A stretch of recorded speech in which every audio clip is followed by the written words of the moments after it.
되기를 바랍니다. 제가 작년에도 그랬는데요.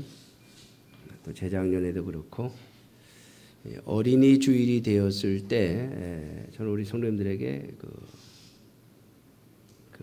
어린이로서 우리가 하나님의 자녀로서 하나님의 마음, 하나님을 생각하는 그러한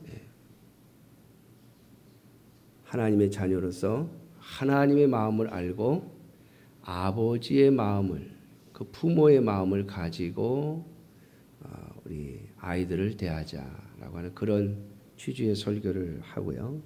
제가 어버이날에는 반대로 우리가 자녀로서, 우리가 하나님의 자녀로서 어버이가 아닌 자녀로서 어떤 생각을 가지고 또 어떤 자세를 가지고 살아가야 될 것인가를 한번 생각해 보고자 하는 것이 제 마음입니다. 오늘 제목은 어버이의 마음이라 이렇게 정했지만 사실 우리가 하나님의 자녀로서 어버이의 마음을 헤아려야 하는 이 어버이 주일에 하나님의 마음을 한번 헤아려 볼 수 있는 하나님의 자녀들이 되었으면 좋겠다라고 하는 마음으로 제목을 그렇게 정해 보았습니다. 제가 오늘 아침에 주일학교 아이들에게 그런 이야기를 했습니다. 부모를 선택해서 태어난 사람이 있는가? 여러분들 가운데 부모를 선택하신 분이 있습니까? 저도 태어나서 보니까 제가 서씨더라고요. 근데 제가 어렸을 때 좀 놀림을 당했어요. 이 서씨 때문에. 아이들이 그러더라고요. 서생원. 이라는 말 아세요? 서생원. 쥐라는 말이죠. 아이들이 쥐라는 말을 가지고 제 성을 가지고 놀리더라고요. 교회 나는 서씨인가 김씨가 좋은데 김씨는 금자잖아요. 금자. 남들은 다 여러 명이 김씨면은 못 놀릴 텐데 저만 서씨니까 저희 반에서 저만 서씨니까 제 성을 가지고 놀리더라고요. 여러분 자기의 성씨를 결정해서 태어난 자녀는 없습니다. 우리 기독교가 부모를 공경하는 또 효의 사상을 가지고 있다고 말하면서 어떤 교회는 효대학이라는 것을 만들었더라고요. 교회 안에 말이죠. 그래서 많은 사람들에게 효에 대하여 강조하고 또 효에 대하여 배울 기회를 만들면서 많은 사람들에게 호응을 받고 또 많은 사람들을 하나님의 교회로 불러들이는 것을 제가 보았습니다. 인천에 있는 아주 큰 교회인데요. 그런데 여러분 기독교의 효와 불교의 효는 분명히 다릅니다. 유교의 효는 분명히 다릅니다. 유교의 효는 나의 모든 생명과 육신이 부모로부터 왔다고 해서 부모에게 효를 해야 한다고 말하는 것입니다. 부모가 생명을 주고 부모가 육신을 주고 부모가 나를 양육하고 키웠기 때문에 부모에게 효를 다해야 한다. 그것이 인간의 도리라고 말합니다. 그러나 여러분 기독교의 효는 그 시작부터가 다릅니다. 왜냐하면 부모를 선택해서 태어난 것이 아니라 부모는 이미 결정되어서 우리가 태어났기 때문이며 부모를 결정하는 것은 하나님이시기 때문입니다. 우리는 하나님을 믿기 때문에 하나님 안에서 그 부모에게 효를 하는 것인데 그것은 곧 하나님께 하는 효입니다. 하나님에 대한 신앙이 우리 효의 근본입니다. 그러므로 부모가 혹 내 마음에 들지 않아도 부모가 마음에 안 드는 분들이 좀 있어도 그런 부분이 있어도 절대로 우리는 우리의 효를 멈출 수 없습니다. 왜냐하면 그것은 하나님께 대한 배신이기 때문입니다. 우리의 부모를 결정해 주신 분은 하나님이시고, 하나님은 우리의 부모들의 소유로 우리를 키우신 것이 아니라 하나님의 선물로 우리를 맡기셨고 양육하셨기 때문입니다. 부모는 하나님이 결정해 준 자이며 하나님이 결정하셨기 때문에 우리는 그 부모를 사랑하고 또 그 은혜에 그 효에 도리를 다해야 하는 것이죠.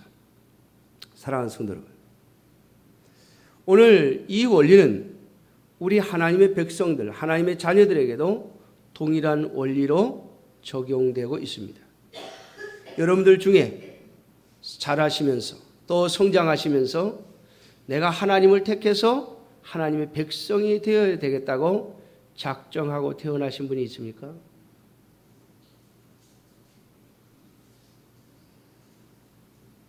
저는 어려서부터 교회를 다녔습니다. 그러나 아주 어렸을 때는 교회 다니는 게 좋았어요. 왜냐하면 교회 가면 놀거리도 많고 또 뭐 과자도 주고 또 어쩔 땐 공책도 주고 연필도 주고 하니까 그게 너무 좋았어요. 그런데 한 중학교쯤 되니까 슬슬 교회가 싫어지기 시작하더라고요.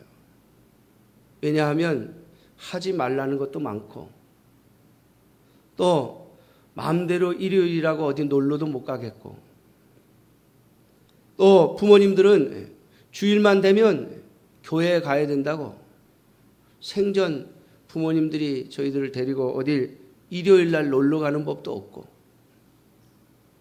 또 초등학교 5, 6학년 때는 예배에 빠졌다고 제가 맞은 적도 있습니다. 제가 얼마나 맞았는지 교회를 가고 싶어서 간 게 아니라 무서워서 갔다니까요. 교회 안 갔다가 걸리면 어머니에게 얼마나 맞는지 한 번 되게 맞고 나니까 교회를 좀 빼먹을까 하다가도 어머니의 그 화나신 얼굴과 그리고 맞았던 종아리, 다리를 생각하면 그때를 생각하면 차라리 가서 1시간 있다 오는 게 낫지.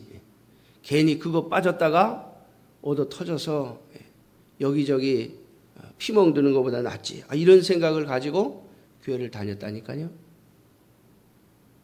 조금 지나니까 제가 중학교 2학년 때는 수련회를, 여름 수련회를 안 가고 도망갔습니다.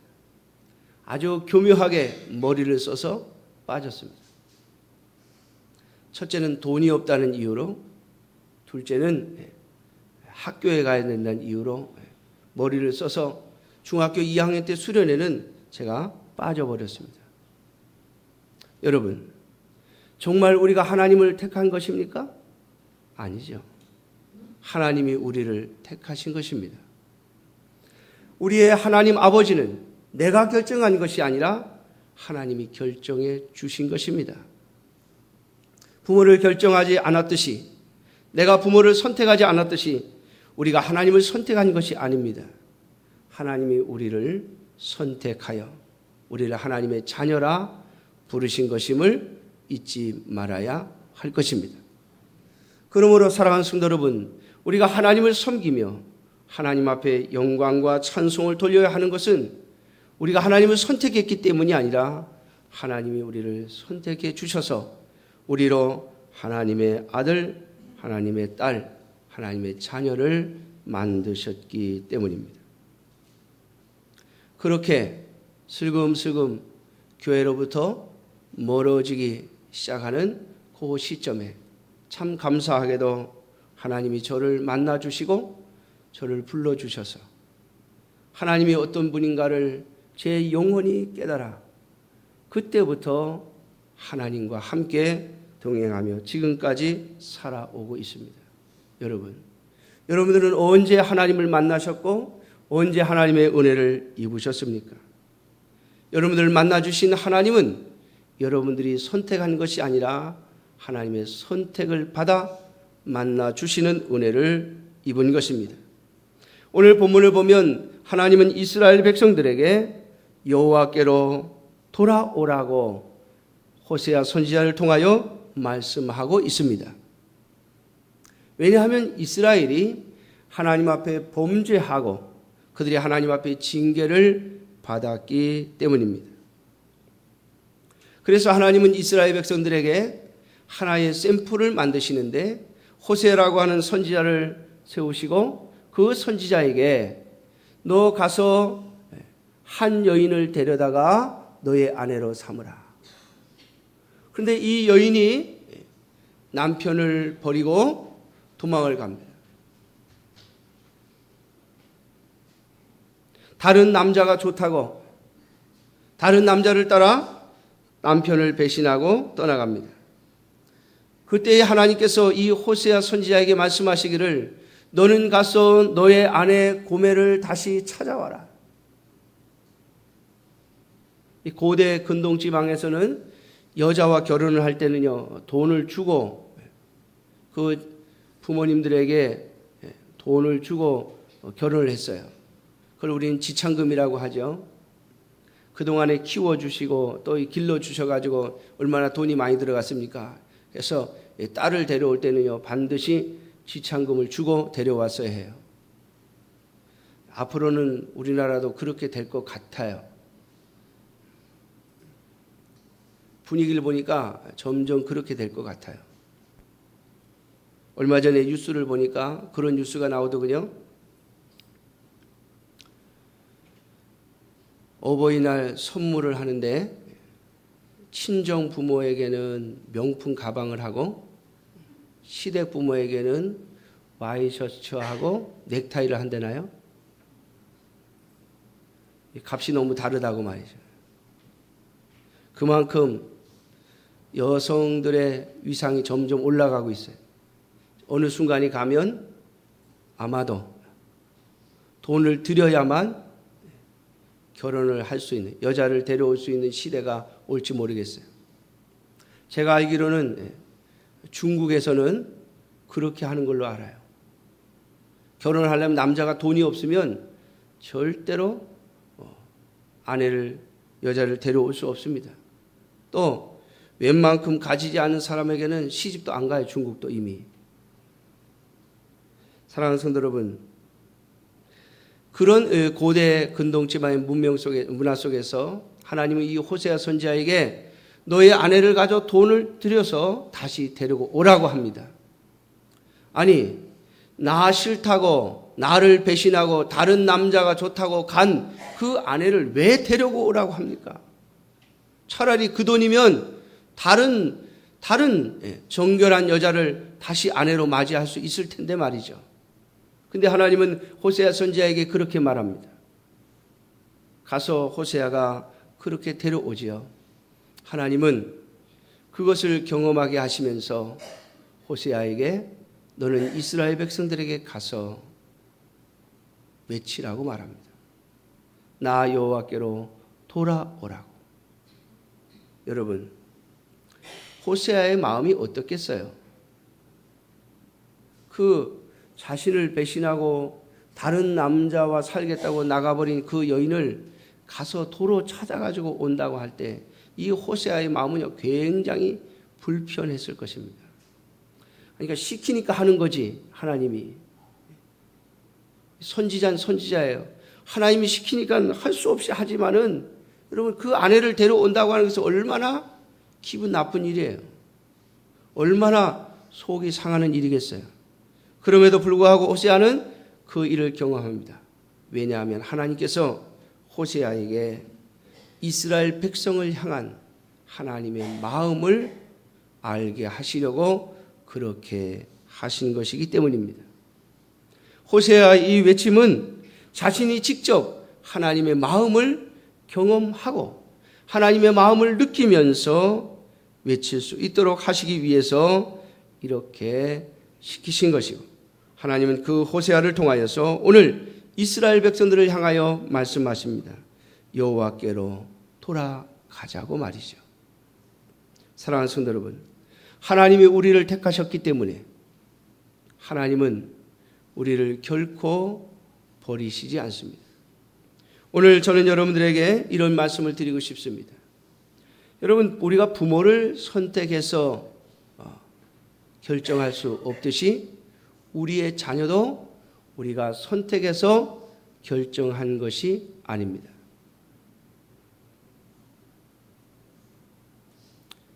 그런데 만약 여러분들의 자녀들 가운데 장애인이거나 아니면 사람 구실을 못한다거나 아니면 어머니의 아버지의 마음을 속썩이는 참으로 아프게 하는 그러한 자녀들이 있다면 여러분들은 어떠시겠습니까?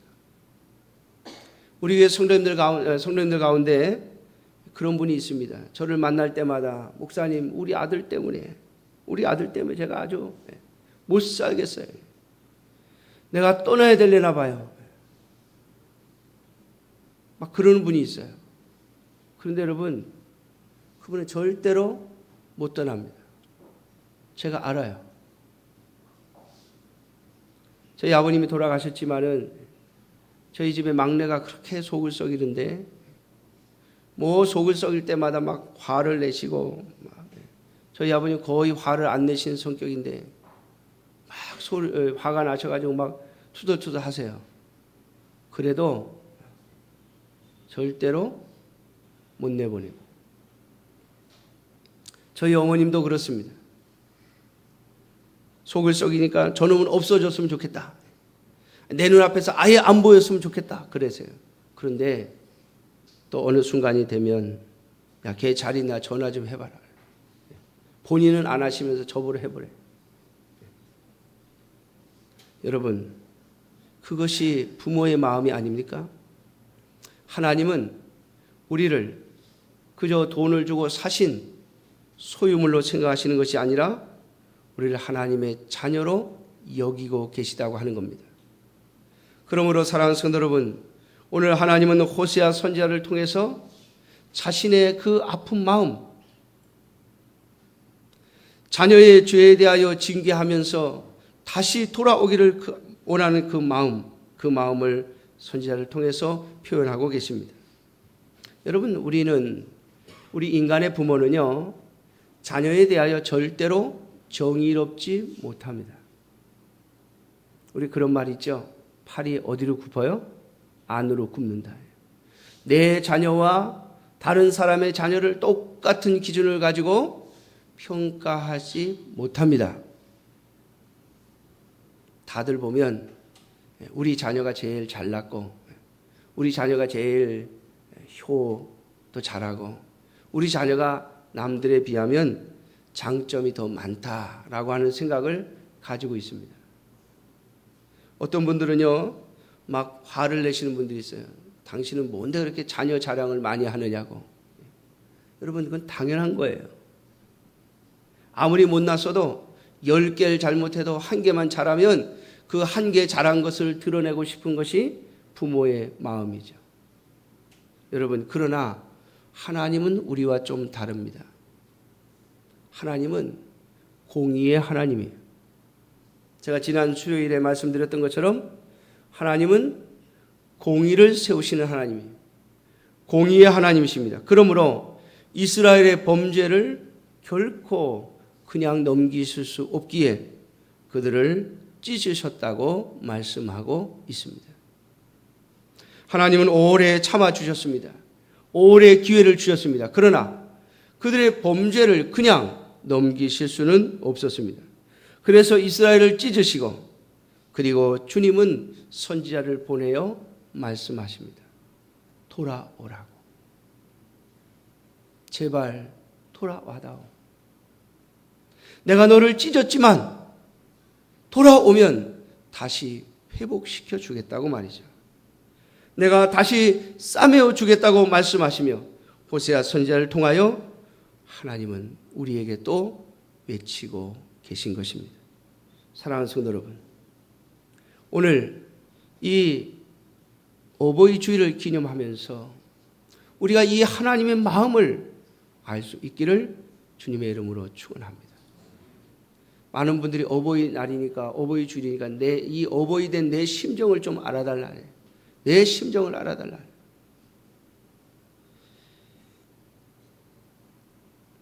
저희 자녀가 제가 원하는 대로 잘 안 하면 가끔 제가요 그럴 때가 있어요. 어떻게 이렇게 아버지 마음을 몰라주냐. 그런데 그때마다 저희 집사람이 옆에서 그래요. 저거로. 여보, 속상하지? 하나님이 당신을 보실 때도 똑같아. 하나님이 당신을 보실 때 똑같아. 뭐 아들이 누굴 닮겠어? 아버지 닮은 거지. 그러면 이제 제가 더 이상 화를 못 내요.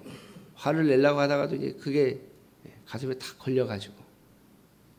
어떨 때는 또 아버지 체면에 야단치다 말면 좀 그러니까 끝까지 그냥 모른 척하고 하지만은 제 속마음에는요.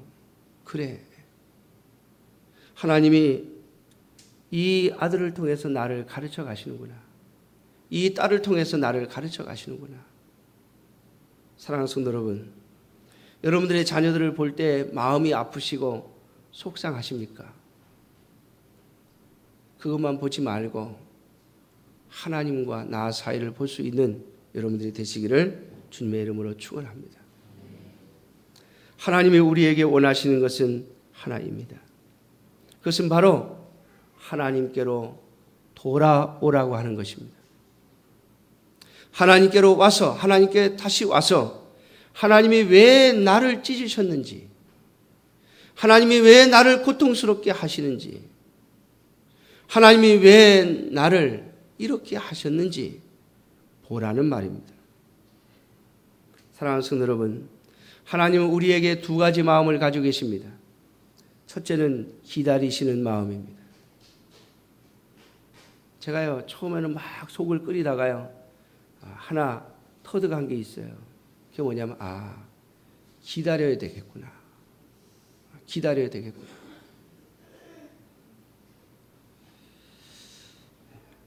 얼마 전에 저희 아들이요 수염을 기르더라고요.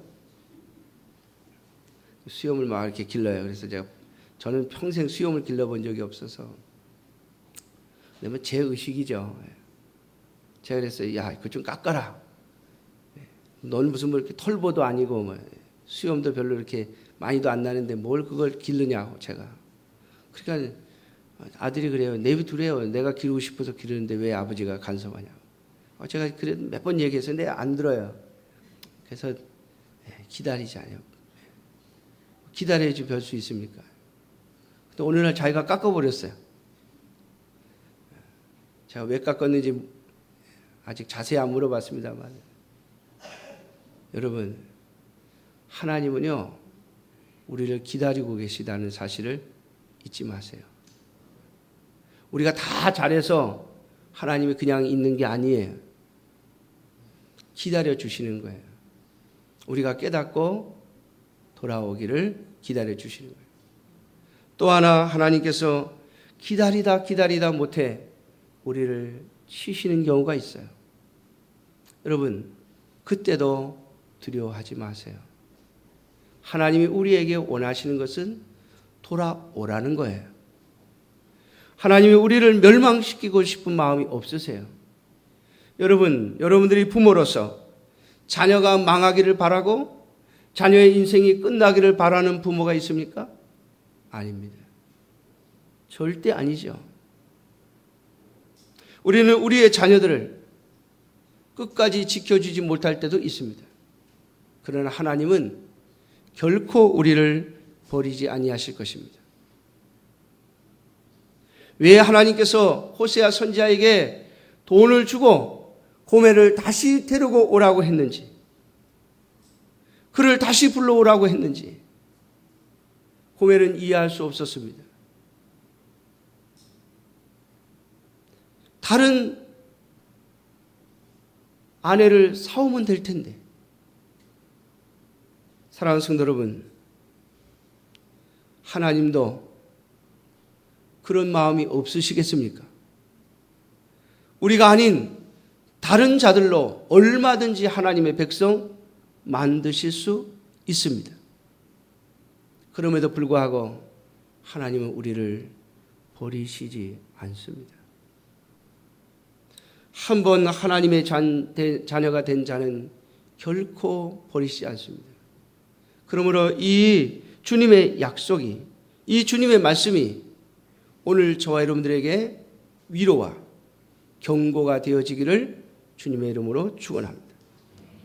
위로가 된다는 말씀은 하나님 우리를 결코 버리지 않을 것이기 때문에 반드시 주님 앞으로 다시 돌아갈 길이 있다라고 하는 것입니다. 아무리 어두운 자리에서도, 아무리 절망적인 자리에서도 하나님께 돌아갈 길은 언제든지 있습니다. 하나님 우리를 버리시지 않기 때문입니다.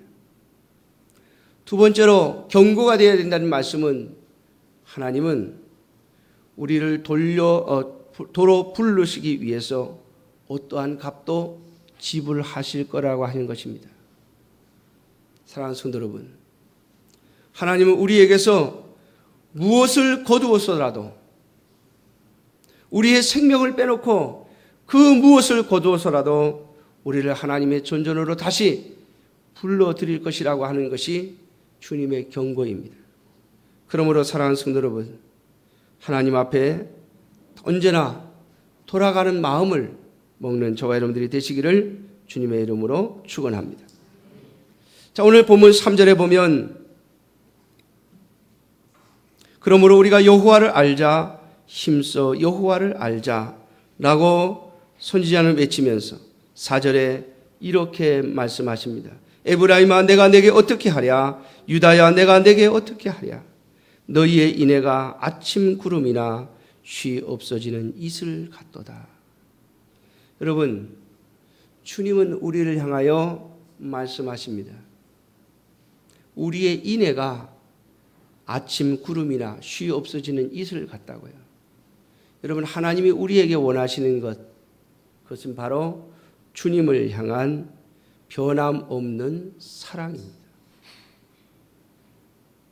그저 나의 유익을 위하여, 당장 급한 일을 위하여 잠깐 가지는 사랑이 아니라 말이죠.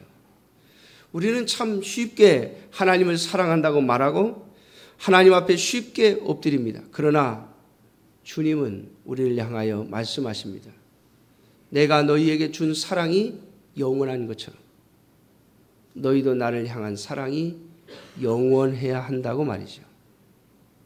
사랑하는 성도 여러분, 저와 여러분들이 주님 앞에 내어놓아야 하는 것은 주님을 향한 영원한 사랑입니다. 아침 구름처럼 아침에 일어났다가 사라지는 이슬처럼 잠깐 가지는 사랑이 아니라 말이죠. 사랑하는 성도 여러분, 오늘 저와 여러분들이 하나님 앞에서 이 어버이 주일을 맞이하면서 과연 하나님이 나의 영원한 사랑인가를 또 한번 물어야 할 것입니다. 그저 나의 필요와 나의 아쉬움을 위해서 잠깐 사랑하는 대상이 아니라 나의 필요와 유익과 상관없이 영원히 사랑하는 것 말입니다.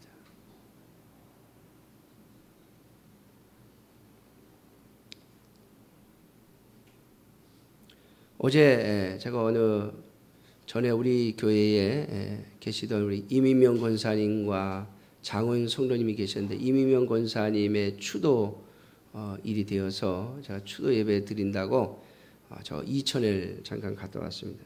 사위 되시는 분이 그런 이야기를 하더라고요.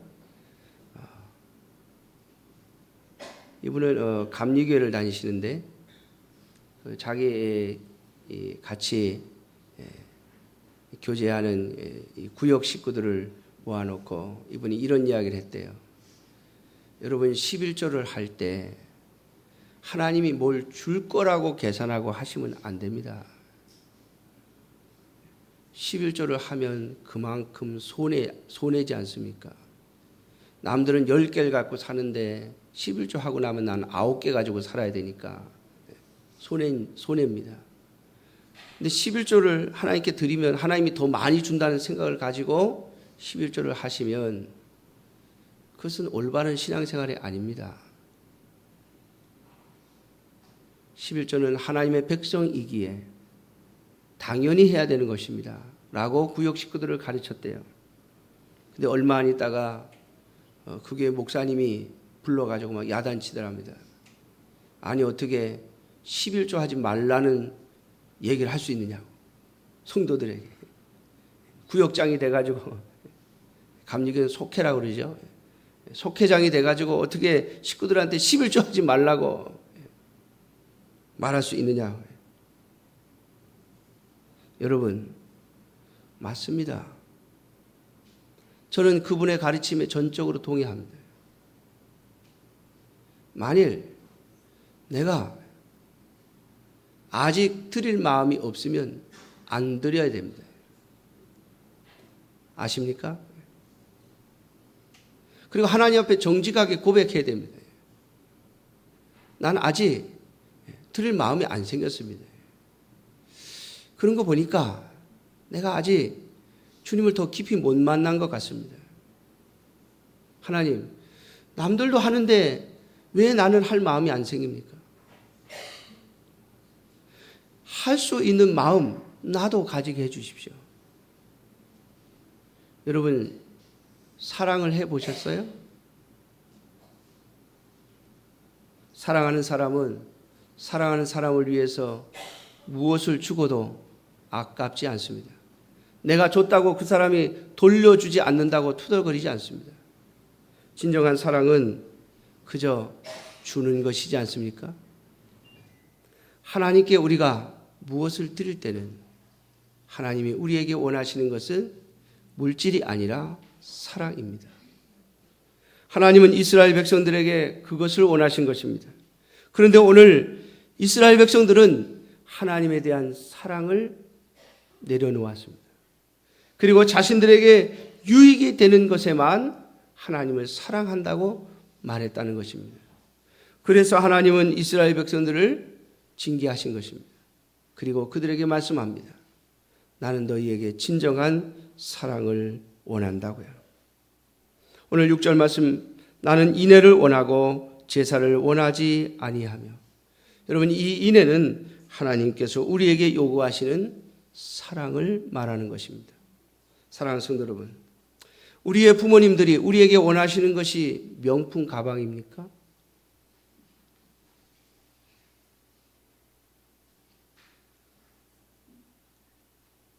얼마 전에 저희 어머님이 이 팔이 부러져 가지고 병원에 입원하셨어요. 제가 이제 치료비가 이제 꽤 나올 것 같으니까 제가 좀 걱정을 하면서 저희 여동생에게 물었습니다. 야, 어머니 치료비가 나오면 오빠한테 슬쩍 알려줘.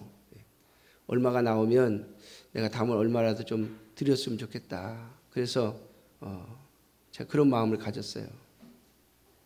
그러고 났는데 병원에 퇴원하셔서 이렇게 하시는데 제가 얼마를 보내드리고, 얼마 전에 저희 아버님이 돌아가신 날이 벌써 5년이 돼가지고요. 납골당해서 이제 관리비가 또 나왔더라고요. 제가 장남이니까 제 이름으로 나왔어요. 그래서 제가 냈더니 저희 어머님이 그래요. 너 없는데 뭘 그걸 내냐? 내가 물어주겠다. 그래서 아닙니다. 저도 아들 노릇 좀 합시다, 어머니. 제가 그랬어요. 아들 노릇 좀 합시다. 그래서 제가 비용을 좀 물었는데 저희 어머님이요, 어버이날 제가 전화를 드렸더니, 어버이 전날이요, 전화를 드렸더니, 야, 너 요즘 어렵지 않냐? 내가 돈 좀 얼마 보내줄까? 아니, 어버이 전날 전화를 했는데 현금을 달라고 안 하고, 요즘 제일 좋아하는 게 현금이라면서요. 현금 달라고 안 하시고 얼마를 줄까 이러시더라고요.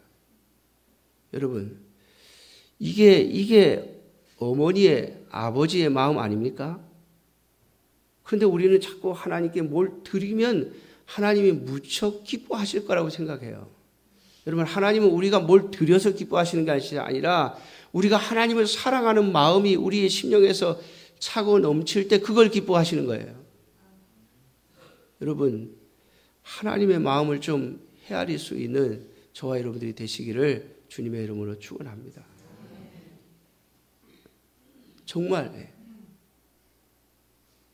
하나님은 결코 우리에게 과한 것을 요구하시는 적이 없습니다. 우리의 형편 이상을 넘어가기를 원하시지 않습니다.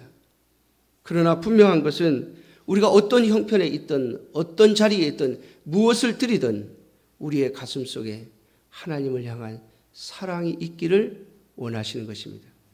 모든 것은 바로 이 사랑으로부터 시작해야 하는 것입니다. 그래서 사도 바울은 고린도전서 13장에 뭐라고 말씀합니까? 우리가 하나님을 위해서 무엇을 하든 어떤 일을 하든 우리의 형제들을 위해서 무엇을 하든 뭐가 없으면, 사랑이 없으면 아무것도 아니라고 말이죠. 사랑하는 성도 여러분, 정말 하나님을 향한 사랑의 마음을 가지고 하나님을 섬기는 저와 여러분들이 되시기를 주님의 이름으로 축원합니다. 세상은 사랑이 없어도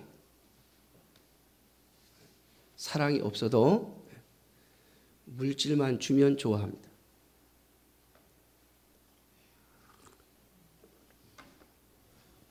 제가 운전을 가면서 라디오 방송을 들었는데 어디서 조사를 했더라고요.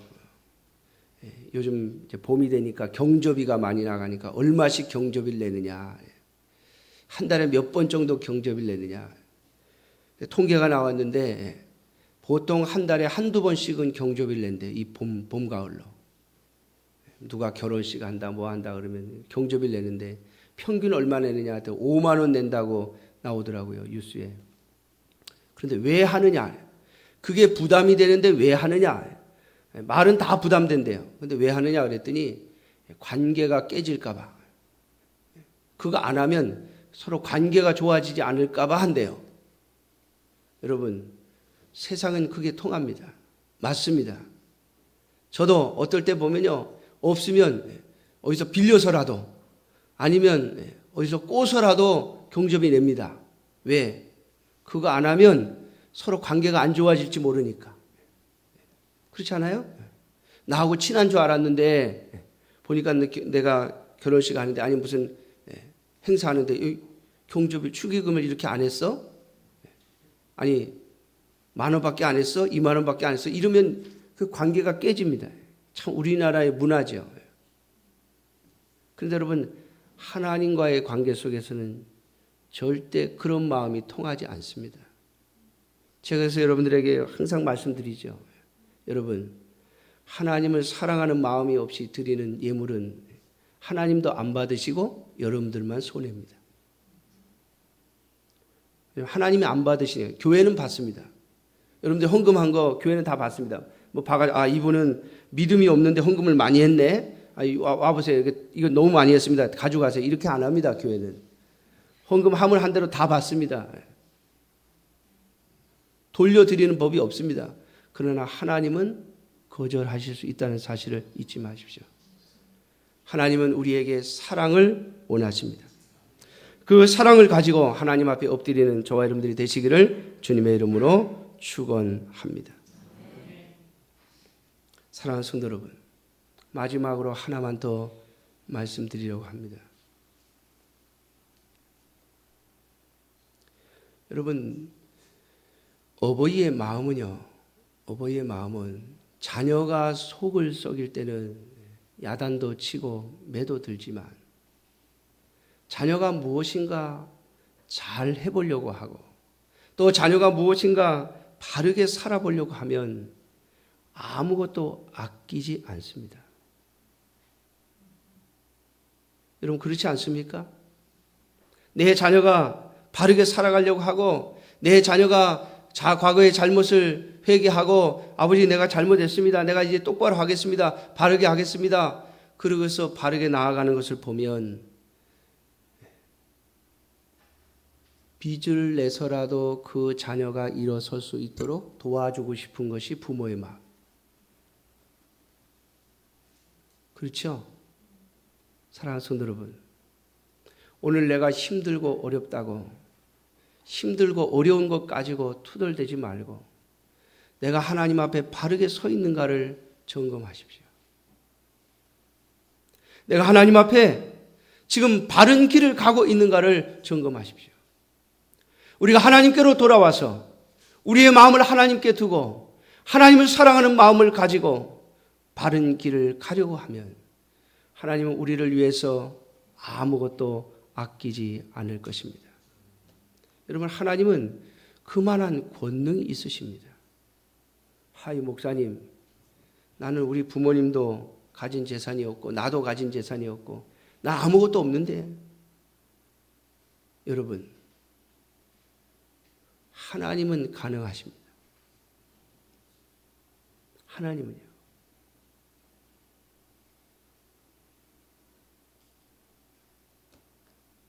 제가 아는 친구들 중에 부모님 잘 만나, 또 처갓집 잘 만나,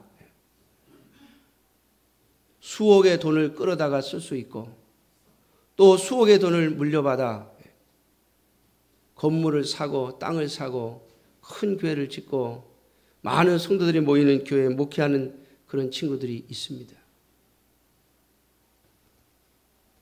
물론 거기도 그 부모의 마음이 적용되어졌겠죠.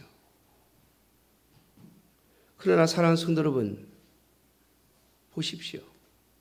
저는 제가 가진 것도 없었고 저희 부모님도 가진 것이 없는 분들이었습니다.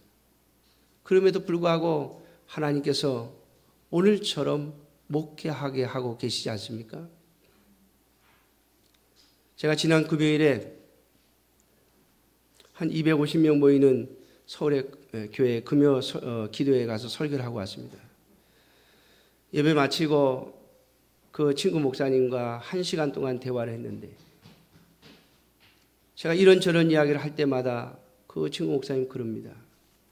목사님 교회에서는 그게 되는지 몰라도 우리 교회에서는 안 된다. 목사님은 그렇게 할 수 있을지 몰라도 나는 그렇게 못한다. 한마디로 말하면 뭐예요? 부럽다는 말이죠. 부럽다는 말. 사랑하는 성도 여러분, 어떻게 가능합니까? 하나님이 계시기 때문에 가능합니다. 하나님은 오늘도 사람을 부르시고 사람을 붙이시고 사람을 만나게 하시고 우리의 길을 여실 수 있는 분입니다. 내가 오늘 앞뒤가 꽉 막혀 있다고 두려워하지 마십시오. 하나님에게 돌아오셔야 합니다. 하나님 앞에서 바른 길을 가십시오. 그러면 하나님께서 얼마든지 여시고 펼치시고 뚫어주실 것입니다. 우리가 만나는 사람, 또 우리를 돕는 사람을 만들어내실 것이고 또 우리에게 갈 길을 일러주실 것입니다.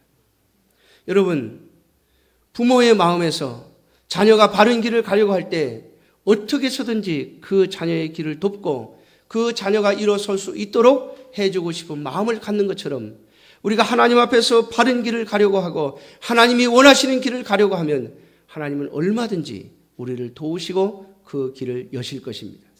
오늘도 바로 그러한 일들을 위하여 준비하고 있는 하나님의 자녀들이 있지 않겠습니까? 하나님이 주신 은혜와 복을 가지고 어떻게 하면 하나님의 자녀들을 도울 수 있으며